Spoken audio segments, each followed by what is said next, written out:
Good morning everyone. Ito po ang inyong lingkod, si Pastor Welcamia po mula po dito sa Winnipeg, Manitoba, Canada para po sa ating pag-aaral ng salita ng Diyos ngayong umaga. Welcome po sa Tinig ng Pag-asa. Magandang umaga po Ate Marie Cruz, Lily Camyalu, Kuya Cesar Sanchez, Ate Nelia Ramos, Ate Neneng Sintos, kay Kumaring Ami Santos at sa mga nauna po na nag-comment sa atin pong comment box. Purihin po ang Panginoon sa inyo pong patuloy na pagsuporta at pakikinig. Samahan po ninyo ako sa talatang ating pagbubulayan ngayong umaga.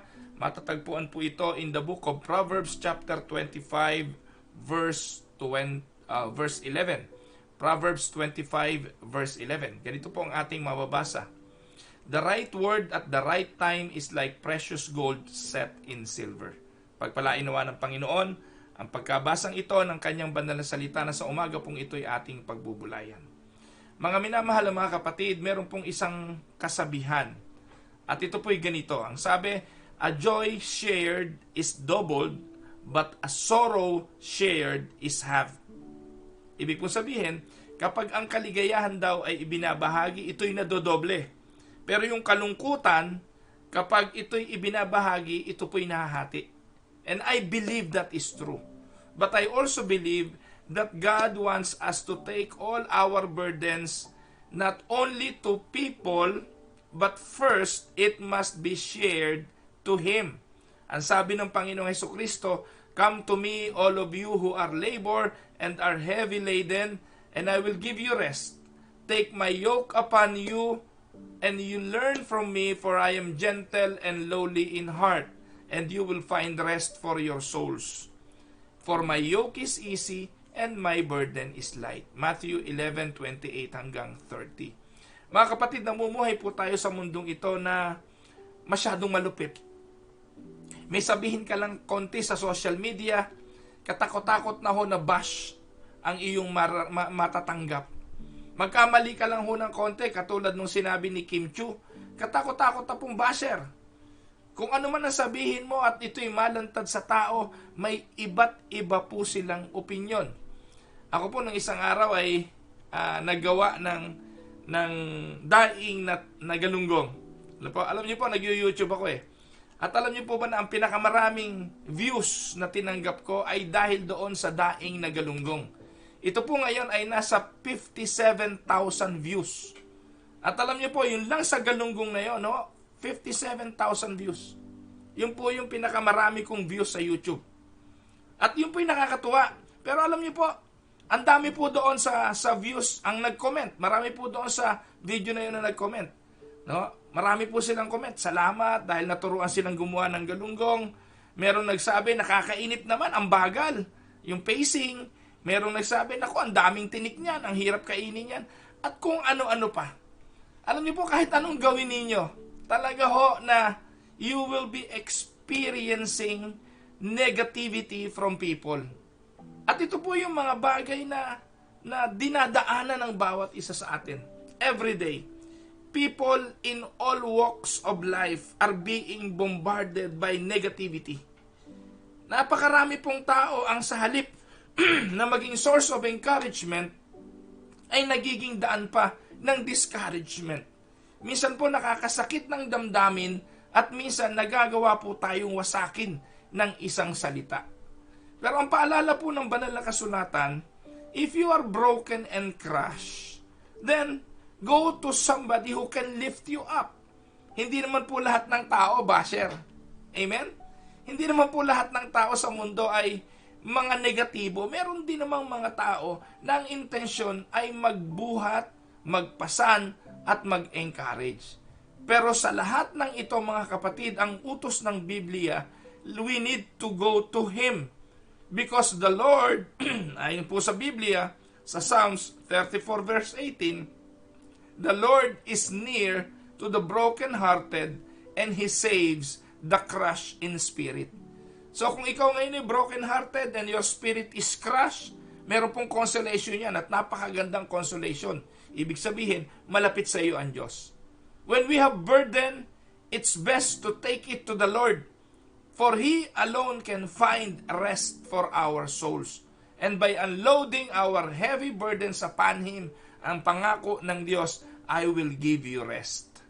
Alam niyo po, the word encouragement generally means experiencing a loss of confidence. Yung pong discouragement means a lack of enthusiasm to do something, to pursue something. Sabi nga po, kung meron kang gustong patigilin, i-discourage mo. At kung meron kang gustong sawayin, i-discourage mo. At alam niyo po ba mga kapatid, ito pong bagay na ito ay, it is either the word of a person can build somebody or it can tear down somebody. Kaya napakahalaga ng ating mga kataga, yung mga bagay na ating sinasabi. Our toxic words can be creating difficulties for other people. Alam niyo po, hindi naman masama ang discouragement. Minsan po, napaka-negatibo kasi discouragement. Ang ibig po sabihin nito, nagtatanggal ng courage. Inaalis yung courage. Kaya pag nag-discourage ka, yung tao, tinatanggalan mo ng tapang. Tinatanggalan mo ng courage. Pero ang tanong, Pastor Camia, lahat ba ng discouragement ay mali? Hindi. Kasi po meron pong positivity on discouragement. I would like to give you one example.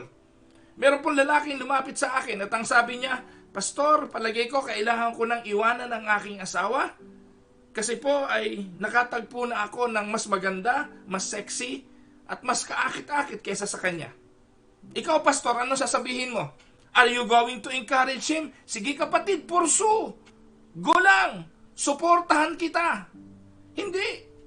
So anong gagawin ng pastor? Ang gagawin ng pastor, i-discourage mo siya. Kasi plano na niya yun eh. Plano na niyang iwanan ng kanyang asawa, ang kanyang pamilya para sumama sa kanyang number 2. Sa babaeng bago ng buhay niya. So we need to discourage that person na ang paggawa ng bagay na yon ay una, mali sa paningin ng Diyos, mali para sa kanyang asawa at unfair sa kanyang mga anak. At ito mga kapatid ay hindi ini-encourage. And even the Bible discourages this kind of things. Hindi po pinapayagan ng Diyos na iwanan ng lalaki ang kanyang asawa on the purpose of finding or being with another woman. Kaya i-discourage mo yon. Gagawin mo ang lahat ng paraan para i-discourage mo yon.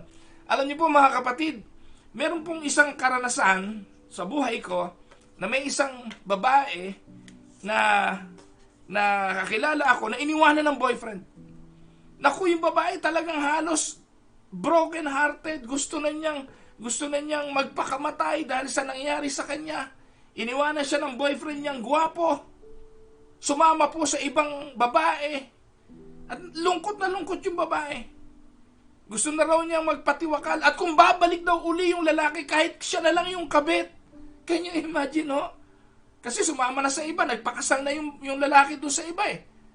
So, yung babae sabi niya, payag na ako, pastor, kahit ako ang number 2. At yun ang babae niya ngayon, ang kanyang number 1. Can you imagine? No? So, ikaw, pastor, anong gagawin mo? So, diniscourage ko yung batang babaeng ito. Sabi ko, nakaw, mali ang gagawin mo yan. Maganda ka, matalino ka. No? Napakalaking kahibangan. Yang ginagawa mo yan, napakaraming salita na masakit na narinig niya sa akin. Nung lumaon, ang sabi niya, Pastor, ang sakit mo namang magsalita. No? Dumudurugo ng puso ko yung inyong mga kataga. Dinidiscourage niyo ako. Ang sabi ko sa kanya, masaktan ka na ng masaktan ngayon. At pagdating ng araw, yung mga sakit na salita na narinig mo sa akin, ang pasasalamatan mo dahil nakalaya ka at nakatakas ka sa bagay na pagpapasyahan mo ngayon. At ngayon po mga kapatid, to be honest, yung pong babaeng yun, napakaganda na ng kanyang buhay. Nakapag-asawa po siya. At okay naman yung kanyang asawa. Recently lang sila ikinasal. Minsan po kailangan kang masaktan, kailangan kang i-discourage dahil patungo ka sa kapahamakan. Yun yung planong mang-hold up ng bangko at nagsabi sa'yo, Pastor, mamayang gabi, hold upin ko yung bangko. Ano gagawin mo? Sige kapatid, ganito gawin mo. I-encourage mo pa ba? No, you are going to discourage them from doing those things. Yung pong lulong sa bisyo, nagda-drugs, at nagkakasino araw-araw, i-encourage mo ba? No, you're going to discourage them. Kaya po, discouragement per se is not bad. Marami na po akong diniscourage sa buhay. Mga papasok sa negosyo na walang kaalam-alam. Papasok sa negosyo na ang puhunan ay uutangin din lang. Idini-discourage ko kasi nagsisimula pa lang ang negosyo, bagsak ka na dahil may utang ka na. Nakuha niyo po yung point ko, mga kapatid. At sa buhay ko po, hindi lang po ako naging source of encouragement sa iba, naging source din po ako ng discouragement for good. At sa umaga pong ito, hindi ko alam kung kayong mga nakikinig sa akin ay na-encourage or nadi-discourage. Pero gusto ko pong sabihin sa inyo, discouraging a person in the right way is not all bad. We may be trying to prevent someone from hurting themselves or others, no, sa pamamagitan ng ating mga salita. Sabi nga, we can take the wind out of their sail and bring them down by what we say. That is also discouragement. So merong mga pagkakataon naman na tama naman yung ginagawa nila, pero nagbabas tayo, nagsasalita tayo ng negativity, instead na maging source ng encouragement, nagiging discouragement tayo. Kamakailan, meron pong nagpakamatay na Filipino sa isang pabrika dito sa Winnipeg. Katatapos lang daw po niya galing sa layoff. After ng layoff, pinatawag na uli ng company. Nagtataka yung mga kasamahan dahil medyo namayat, nag-iba yung itsura. At yun po, during break time, hinahanap ng mga kasamahan, natagpuan po ang lalaking ito na nakabitin sa isang tagong lugar sa loob ng company. I was asked to pray doon sa lugar. Tinawag po ako para ipanalangin yung lugar, yung kumpanya. So what I did, tinipon ko yung mga tao sa gitna. Kasama yung mga supervisors, yung kanilang mga superiors, pinapatay po nila yung mga makina ng mga machines, at binigyan nila ako ng pagkakataon na makapagsalita. For 30 minutes, wala po ako sinabi sa kanila kung hindi itong mga bagay na ito. Ang kapangyarihan ng ating mga salita to encourage a person na nakakasalamuhan natin. Araw-araw pinapadalan tayo ng Diyos ng iba't ibang mga tao. At ang iba't ibang mga taong ito sa buhay natin na ating nakakasalubong, hindi aksidente. Yung mga tao sa buhay natin, hindi aksidente. God put them in the right place for us to be a minister to them. God put them in front of us to be an encouragement and to be a source of encouragement to them. Reciprocal ang relationship. Yung mga tao sa paligid natin, pwede nating paghugutan ng encouragement at pwede rin nating bigyan ng encouragement. Hindi nyo po ba alam na may mga taong maaaring buhay pa ngayon kung binigyan lang natin ng lakas ng loob at kung in-encourage lang natin sila? Hindi nyo po ba alam na may mga taong sana nagtagumpay ngayon kung tinapik lang natin ang balikat at sinabi natin, go and pursue your dreams? Hindi niyo po ba alam na may mga tao na sana dumating doon sa point na nag-encourage na rin ng iba dahil somehow sa buhay nila ay in-encourage natin sila? Kumusta po mga kapatid? Are we a source of encouragement? Tayo po ba mga kapatid ay nagiging bahagi ng pag-encourage ng iba? Kung may mga taong umaasa sa inyo, sa inyong mga salita, na magpapakain sa kanilang pagod na buhay at sa buhay nila, sa kanilang mga emosyon at kaluluwa, kumusta kaya sila? Sila kaya'y mga malnourished na? O sila'y busog sa salita ng encouragement na galing sa inyo? Do our words build up? Or do our words tear down? Do they encourage or do they discourage? To encourage someone means to support them. No? You give them confidence and you give them hope. Our words can help persuade others to persevere, or they can even stimulate a person toward personal development and growth. Tandaan po ninyo mga kapatid, ang sikreto ng mga taong nagtagumpay ay hindi lang dahil meron silang talento, hindi lang dahil meron silang puhunan, hindi lang dahil magaling sila. Ang pinakamalaking sikreto po ng kanilang tagumpay ay dahil may mga taong nag-encourage sa kanila. Discouragement takes courage, takes hope, it takes development and growth. Po. So, hindi kailangan ng IQ para maging encourager.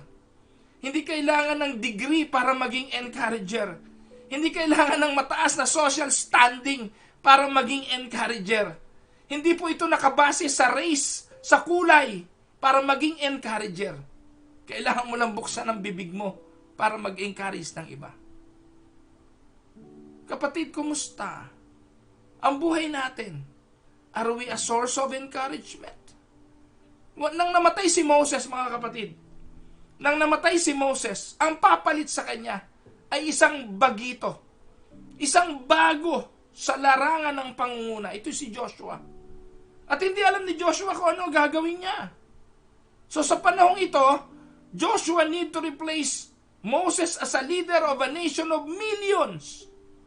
So God need to encourage Joshua. Ano sabi ng Joshua chapter 1 verse 9? No? Sabi ng Panginoon, be strong and courageous. Do not be frightened. Do not be dismayed. For the Lord your God is with you wherever you go. If we recognize the fact that God will never leave us nor forsake us, we can be encouraged and continue through life's struggle. The Apostle Paul asked, if God is for us, who can be against us? When we feel discouraged and exhausted, basahin po natin ang salita ng Diyos. At ang salita ng Diyos po, ang sabi sa Biblia, those who wait upon the Lord, renew their strength. They shall mount up with wings like eagles. They will run and not be weary. They shall walk and not faint. Nasa salita ng Diyos ang encouragement. Pero alam niyo po mga kapatid, may mga tao na minsan hindi naman nagbubuklat ng Biblia. Hindi naman alam kung ano sinasabi ng Biblia. Kaya tayo na nagbabasa nito, tayo na nakakaalam ng salita ng Diyos, ng prinsipyo ng Biblia, tayo po ang mag-encourage sa iba sa pamamagitan ng salita ng Diyos. Amen? Who are discouraging around you? Kapatid, ito po ang tanong ko. Sino po sa mga nakapaligid sa inyo ang discouragement para sa iyo? Gusto kong sabihin sa iyo, kung meron mang nagdi-discourage sa iyo, marami rin sa nakapaligid mo ang encouragement. It is but natural. Hindi natin to kayang iwasan. Wala po tayong kontrol sa pwedeng sabihin ng iba, sa pwedeng gawin ng iba. Kung gusto ng ibang mag-encourage, gusto rin ng iba na mag-discourage. Pero ikaw, kapatid, meron kang pagpapasya kung sinong tao ang sasamahan mo. Yung bang nag-encourage o yung nagdi-discourage? If you don't want to be discouraged yourself, try to be around encouraging people. At ito po ang totoo. People reap what people sow.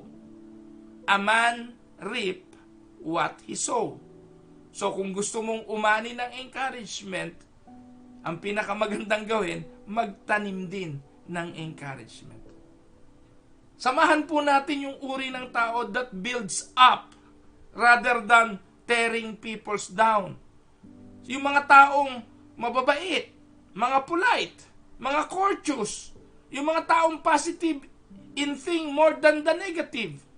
Sabi ni Paul, 1 Thessalonians 5:11, encourage one another and build one another up, just as you are doing right now. And don't let any corrupting talk come out of your mouth, but only such as it is good for building up, as fits the occasion, and it may give grace to those who hear. Ephesians 4:29. Ano po ang sabi ng Romans 15:2? Let each of us please his neighbor for his good, to build him up. In this way, we can pursue what makes for peace and for mutual upbuilding. Romans 14:19. Napakahalaga ng mga talatang ito. Lagi po itong nagpapaalala ng importansya ng building each other up and encouraging one another. Tandaan po ninyo, malupit ang mundong ito. Napakaraming basher sa mundong ito. At aminin man natin o hindi, tayong mga Pilipino ang number 1 bully. Napakahilig po nating mambuli. Masakit na katotohanan, pero ano tawag natin sa maitim ang kulay? Negra, negrito, ita. Yung mga napagpapalit yung letter E at letter I, ang tawag natin mga Bisaya. Para bang napaka-perfecto na nating mga tao na wala na tayong pagkukulang at wala na tayong kahinaan. Napakahusay nating mambuli. Yung mga native dito sa Canada, ang tawag ng mga Pinoy, pana. Yung mga Bombay, binabrand natin na hindi mga naliligo. Yung ibang mga lahi, nilalagyan natin ang mga tag para pag nag-uusap tayo, hindi nila tayo naiintindihan, pinapangalanan natin sila sa ating mga usapan. Encouragement ba tawag doon? Ang hindi natin nalalaman, pag ikaw ang nalingat, ikaw naman din ang pinagkukwentuhan. Ganon tayong mga Pinoy. Bakit?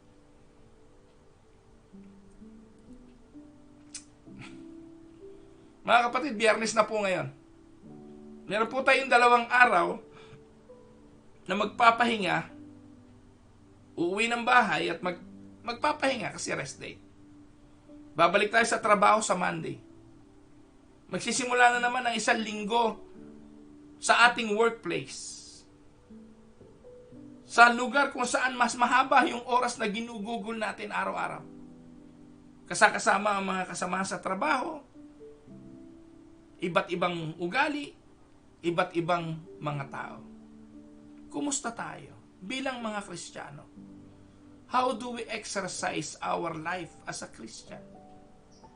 We make a choice each day how we will use our words to build up or to tear down. My challenge is, starting today, be an encouragement.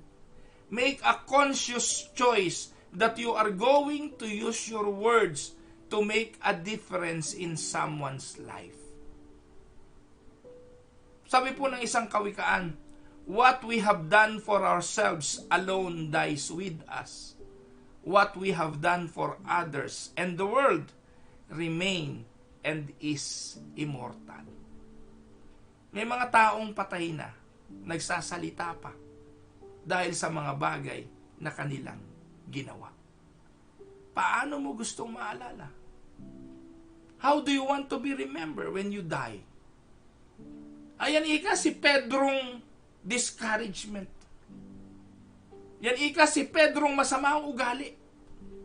Wala kang mapulot ng magandang salita dyan sa taong yan. Ganun po ba ang gusto ninyo? O yung sa panahon ng iyong eulogy, ng iyong lamay, mag-uusap-usap ang mga tao.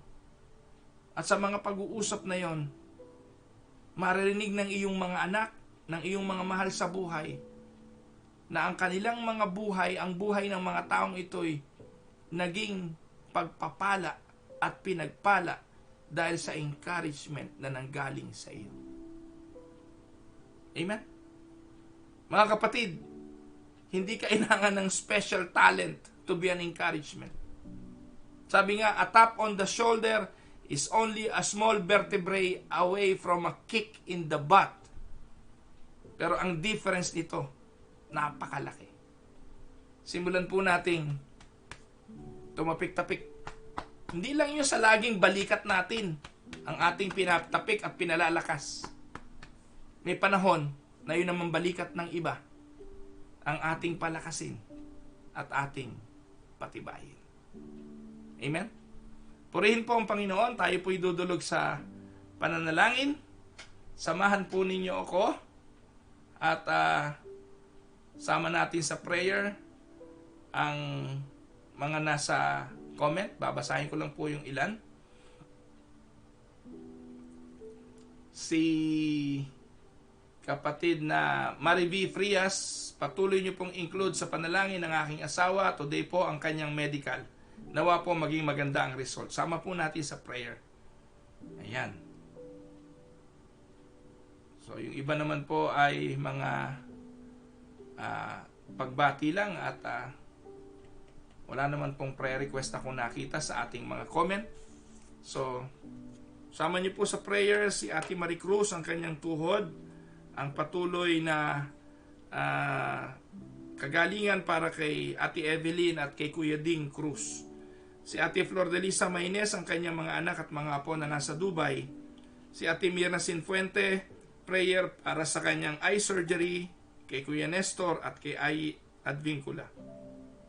Patuloy pong panalangin para kay Pastor John Ocol, kay Epoy, kay Romel at kay Mark, mga pamangkin po ni Ate Heidi na may problema po sa kanilang kidney. Si kapatid na Egay Quadra at ang tatay po ni Kuya Egay na si Clarito Quadra. Patuloy pong kalakasan para sa kanila. Kay kapatid na Oji Ramos, kay Kuya Ikoy, kay Ate Gaying, kay Tita Tessie Paredes Chu sa kanyang patuloy na kalakasan, kay Kuya Eme Paredes, kay Tita Mildred Paredes at kay Tita Myra. Kahapon po mababa ang sugar ni Tita May. I hope everything is okay now. Ganon din po kay Carl Rabanillo Ruin, kay Lolo Abe, ang pamangkin po ni Kuya Bert Castillo, ang pagdadalang tao ni Jonah Adaw at ni Bless Yan, si kapatid na Jules Masalunga, si Ate Ruby Pakinggan, si Debbie ng Grand Prairie, ang nanay po ni Ate Weni, ang patuloy pong pagpapagaling ng Diyos, kay Ate Galo Tonggian, prayer para kay Kay and Michael Almasar at sa baby na nasa sinapupunan ni Kay. Panalangin po para kay Bishop Cornish, kay Ate Mirna Gonzales, na kaibigan po ng pamilya ni Kuya Ney at Armin Garcia. Nawa po ang kapayapaan ng pamilya ang maranasan.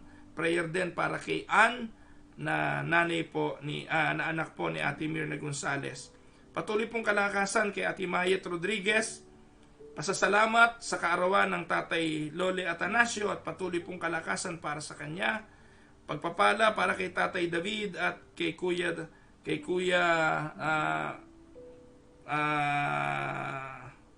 Bobby Marasigan, kay Nanay Puste Paredes, kay Nanay Tateng Sarial, kay Nanay Anchang at Tatay Bitoy Rodriguez, kay Nanay Elong Santarin, si Nanay Engay Hinido, si Nanay Elisa Capillar, si Nanay Honor Santarin, kay Tatay Eleno at kay Nanay Pasing Silya. Ganon din po kay Nanay Hema de Castro, kay Ate Lita Cadabedo, si Ate Elvie Paredes, kay Kuya Pedoy de Castro. Patuloy pong pagpapala ng Panginoon at kalakasan ang sumainyo. Ganon din po kay Ate Ellen Estopase, prayer niya ang kanyang nanay na si Ate Nita Hinido. Ganon din po ang kalusugan ng kanyang tatay na si kapatid na Conrado Hinido. Si Kuya Boyet Sanchez, patuloy pong idalangin natin para sa patuloy niyang kalusugan, ang patuloy ding kagalingan ni Nanay Carmen Ringor at ang patuloy na kalakasan ng ating kapatid na Nelia Ramos. Mga kapatid, samahan po ninyo ako sa atin pong pagdulog sa Panginoon. Ama naming makapangyarihan, napakarami po naming kahilingan. Pero naniniwala po kami na ito naman ang gusto mong mangyari. Ang sabihin namin sa iyo ang lahat ng aming kabagabagan. Ang idulog namin sa iyo ang aming mga daing, sapagkat alam namin, Panginoon, hindi lang naman sagot sa mga dalangin namin ito ang nais mo. Hindi lang naman ang patuloy na pagdaing ang nais mo sa amin, kung hindi ang makipag-usap kami sa iyo. Katulad po ng anak, lumalapit po kami't naninikluhod sa aming Ama. Wala kaming kakayahan kung hindi ka po kikilos. Ipinagkakatiwala po namin sa iyo ang lahat ng mga kahilingang ito. Sa iyong makapangyarihang kamay, kumilos ka at ipagkaloob sa amin, dakilang Diyos, ang kasagutan sa mga prayers na ito. Ikaw po ang aming inaasahan. Sa iyong mga kamay, walang imposible. Ang mga kapatid ko pong nakikinig ngayon at nakatunghay sa tinig ng pag-asa, samahan mo po sila sagutin ang mga hiling ng puso nila, lalo na po yung hindi naman labag sa iyong kalooban. Ito po ang aming pagsamo, ang aming dalangin, sa matamis na pangalan ng aming Panginoong Hesus. Amen and amen. Mga minamahal na mga kapatid, salamat po sa patuloy na pagsuporta at panonood. Bukas po ay Sabado, susunod na araw ay Linggo, magkikita na po ulit tayo sa Monday. Alam niyo naman po na ang Sabado ay panahon po yun ng napakarami kong trabaho. Alam niyo po ba na ang Sabado lamang ang medyo tinatanghali ako ng konti ng pagtulog. Recently po ay, ewan ko po, siguro mataas din ang sugar ko. Hindi po ako napagkakatulog dahil miyat-miya na nagpupunta ako sa washroom. So, kanina po, mabigat yung katawan ko. Nahirapan po akong tumayo. Pero salamat sa Diyos dahil ang Diyos at ang kanyang mga salita ang nag-i-encourage para tayo patuloy na magdaos ng ganitong mga gawain bilang paglilingkod. So, sa Monday na po tayo magkikita. Pagpalain po kayo ng mga magpapahinga ngayong gabi at yung magsisimula pa lamang ang araw. Patuloy po kayong i-encourage ng Diyos, ng kalakasan. Good morning po Ate Agi Victa, kapatid na Josie Monson, Ate Jocelyn Lope, magandang araw po sa inyo. Kapatid na Rosa Licunanan, Ate Celi Advincula, kapatid na Erwin Matusok, pagpalain po kayo ng Panginoon mga kapatid. Ganon din kay Daisy Garcia at sa mga Garcia family sa Caloocan, pagpalain kayo ng Panginoon. Mga kapatiran sa Caloocan, alam nyo, yung simbahan sa Caloocan, nadisinuhan ko rin po yan ng 3 taon. Napakarami pong mga taong alam kong nagmamahal sa akin dyan. Napakarami pong itinuro sa akin ng simbahang iyan sa Caloocan Unida Church. At sana po magpatuloy kayo. Yung mga bata, dati itong si Marivi Enriquez Frias, neni pa to nung araw ngayon may asawa na pala. Ayan, so si Marivi Enriquez Frias, pagpalain kayo ng Panginoon. Si Ate Mirna Narciso, si kapatid na Paz Perez. Ayan, salamat din po sa buhay niyo. Sabi ni Ate Paz, thank you Pastor sa araw-araw ng pagbabahagi ng salita ng Diyos. God bless din po sa inyo. Kapatid na Bel Cuenca at kapatid na Melody Campanya na nasa British Columbia. Nandito lang pala siya sa Vancouver. Pagpalain kayo ng Panginoon. Kuya Larry Montillano, magandang araw po sa inyo. Ganon din po kay Ate Miriam, kay Ayi Advincula, Ayi and Eric Advincula, pagpalain kayo ng Panginoon. Nanay Belen Olaes, magandang araw po sa inyo. Ganon din po kay kapatid na Vanji Magnaye, kay Miriam Galvan, kay Ate Paz Perez, kay Ate Nelia Ramos, kay Ate Neneng Sintos, kay Kumaring Ami Santos, kay Carolina Bukiran, magandang araw po sa inyo.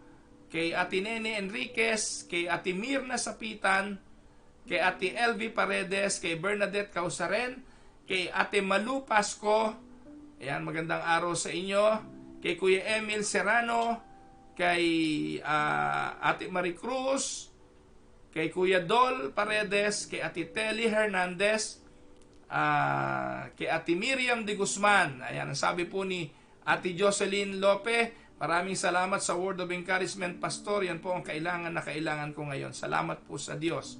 Sabi naman ni Diaconisa Miriam de Guzman, simple smile and pagtapik sa balikat gives good encouragement, which help uplift the spirit of a person. Amen. Tama po yan. Ngiti lang na po.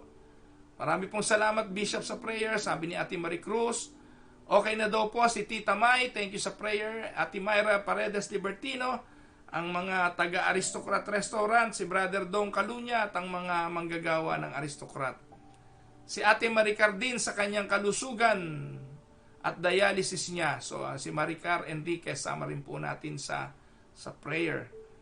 Ganon din po si Pastor kapatid na Ruben Manabay, pagpalain po kayo ng Panginoon. Si Ate Ading Henido at si Kuya Dante Henido, pagpalain po kayo ng Panginoon, Ate Ading and Kuya Dante. Si kapatid na Sara Colina, patuloy na kalusugan ng katawan ng kanyang prayer. Sama natin sa prayer. Ganon din si Ate May de Guzman Atanasio, pagpalain kayo ng Panginoon. Ayan, hinihingal po ako. Hirap po magbasa ng mabilis. So magandang araw po muli. Biyernes na po ngayon. Medyo nagmamadali po ako kasi po si Sister Dang ay may therapy ngayon pong umaga para po sa kanyang vertigo. Pero salamat po, napakagaling po ng kanyang therapist at awa ng Diyos, natutulungan siya ng malaki. Yung kanyang pagkahilo ay nababawasan na po. Yung kanyang pagtayo-tayo ay medyo tumatagal-tagal na po siya ngayon na nakatayo. So, nasa full recovery na po si Sister Dang at ito po ay bunga ng inyong patuloy na pagsama sa amin sa kanyang journey sa paglaban sa sakit na cancer. Salamat po ng marami, purihin ng Diyos sa inyong mga buhay, mga kapatid. Hindi nyo lang po alam, kayo po ay source of encouragement sa amin. Ang inyong mga pangungumusta, ang inyong mga dalangin ay napakalaking bagay sa mga bagay na ninadaanan din namin sa aming mga buhay. Lalo na po yung mga leaders, encourage nyo po yung mga leaders. Akala po natin, dahil sila yung nakikita nating nakatayo sa harapan, hindi sila dumadaan sa mga problema, hindi nyo lang po alam. Minsan po ay talaga hong mas mabigat ang mga laban na kanilang pinagdadaanan dahil sila ang nasa front line. Sama nyo po sa prayers, yung mga pastor po ninyo, yung pong mga naglilid sa pananambahan, sama nyo po sila lagi sa inyong mga dalangin. Ayan, Kuya Eddie Boy Sauler, magandang araw po kay Ate Del at sa inyong sambahayan. So purihin po ang Panginoon. Again, magkikita-kita po tayo sa Monday. And I hope the weekend will be okay. Again, iwas-iwas pa rin po muna sa COVID. Dito po sa Manitoba, mga taga Winnipeg, kinatatakutan natin ng Phase 4. Isa lang naman ang sagot para wag ituloy ang Phase 4. Hindi po protesta ang sagot dyan. Ang sagot po dyan, wag kayong maglalabas. Kaya naman dumadami, ayaw nyo rin tumigil ng kalalabas. Alam niyo po, kahit nasabihin ng gobyerno, okay na lahat, labasan na tayong lahat. Kung ayaw mong lumabas at gusto mong mag-ingat, ikaw pa rin ang masusunod. Pero dahil nga ng mga tao, titigas naman ng ulo. No? Nung nag-zero dito sa Manitoba, nung nag-zero na wala ng COVID, naku po, ayun, nag-jump pack. Nagpuntahan sa mga swimming pool, nagbabado ng mga tao. Imagine po ninyo yun. Ano ba naman yan? Ayan. Ngayon, 41 na naman kami. O mahigit pa yata. So, hanggat hindi pumipirme at hanggat walang vaccine, hindi ho kayang awatin yan. The only thing that can stop the spread of COVID, wag po muna tayong pagala-gala. As simple as that. Amen? So, purihin po ang Panginoon. Huwag po kayo magagalit. Hindi po ako nag-encourage. Dinidiscourage ko kayo. Huwag kayong maglalabas muna. And I hope that discouragement can serve as a positive reinforcement sa buhay ninyo at sa buhay ng lahat. Ito po ang inyong lingkod, si Pastor Roel Camia, para po sa Tinig ng Pag-asa. God bless everyone.